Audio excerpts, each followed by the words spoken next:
E ela tá ficando grande, ela, ó. Ah, essa daí mesmo. Eu me lembro dela. Tá com as pernas pra cima, que dia. É, bichinho. Rapaz, ó.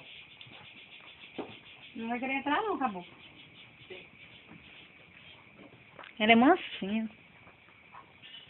Vai, Marcelo. Vai, Agora ela vai. Vai, Marcelo. Vai, Marcelo.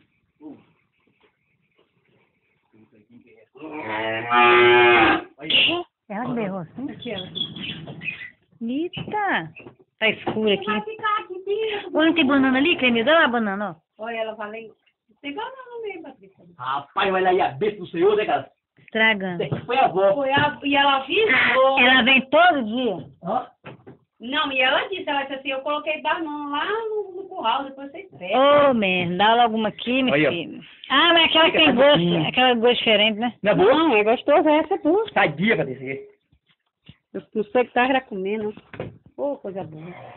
Olha como é que ela é valente. Não quer ser valente.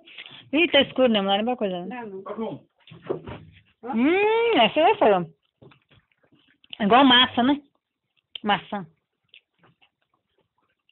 Acabou que eu tenho que fazer a minha massa pra poder marcar ela. A minha primeira novilhinha. Ah, é? É. Aí, ó. Amanhã você só? Bicho meio de gato, dei pra ela. Ô, o bicho é forte.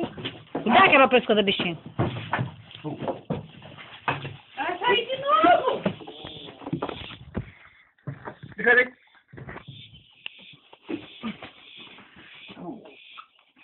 Vai. Agora não mexe com a bezerra dela, não. É. Aqui, Patrícia, ó. Uhum. Segura ela aqui que eu passei do foto agora. Ah. Tu pega ela aqui, ó. Uhum. Hã? Tá. Não, tu? Uhum. Vem daqui teu foto, eu tô esperando dela. Não vai não, que a boca tem medo. Peraí.